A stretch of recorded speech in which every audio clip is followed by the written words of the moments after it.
Hello everybody, welcome to Every Rock Has a Story. It's really windy today. I'm sorry if it's a little bit loud, I hope you can hear me, but my story today is all about wind and how wind shapes the earth. Let me show you the rock of the day. It's this one right here, and it's black. I think this rock is basalt. I didn't collect this one myself, so I don't know too much about it, but that black color is probably telling me that it's basalt. It's black and heavy and has no layering. So this is probably an ancient basalt, but the special thing about this rock is its shape. Can you see? It's got different sort of carved faces. You can see them shining there, there again.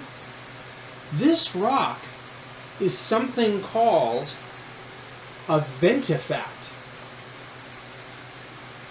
Ventifact.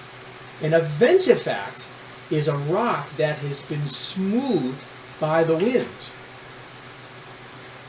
The wind. And the wind blows powerful bursts of air. And it's not just the wind itself that can carve and smooth these beautiful ventifacts into those nicely carved faces, but it's the stuff the wind carries.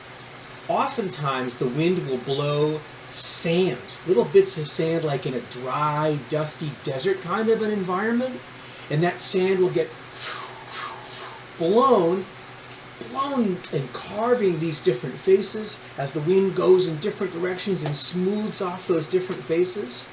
Sometimes in really cold places the wind can actually blow ice, little bits of ice. Remember, that's another mineral. And that ice, those chunks of ice, can be blown and smoothed off. It takes a long time for the wind blowing sand or ice to carve and shape one of these beautiful ventifacts. But it works. This one, I know, was found in the state of Wyoming near a place called the Wind River. The Wind River is a pretty windy place. In fact, there's a little town in Wyoming called Rawlins.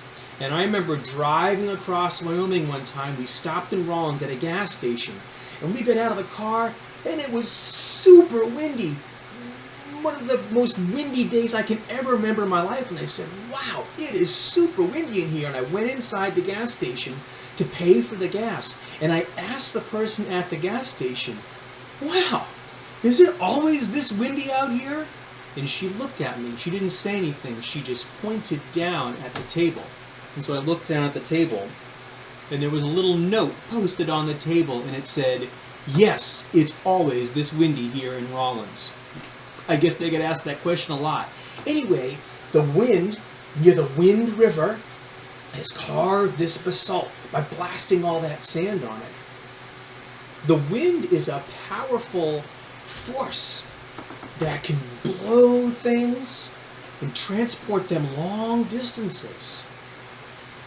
Really fine-grained, powdery dust, fine powdery dust can get blown by the winds out even into the furthest parts of the ocean.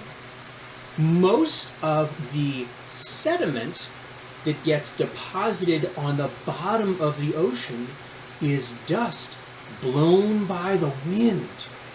Wind-blown dust blowing from the continents. In fact, right now, there is a huge plume of dust being blown off of the continent of Africa, and it's being blown west across the Atlantic all the way in to the Gulf of Mexico and the Caribbean Sea. That dust is from Africa. It's from the Sahara Desert, where there's fine-grained powdery dust blowing all the way across the ocean. So we will actually have a signal of African dust in the sediments in the Atlantic, in the Caribbean, in the Gulf of Mexico. It'll even darken the sky just a bit because of that dust. The wind can blow dust across the oceans And the wind can carve ventifacts. My ventifact sign blew away. Ventifacts, like this one right here from Wyoming. That's my story for the day, this windy, windy day. I hope you enjoyed it. Bye-bye.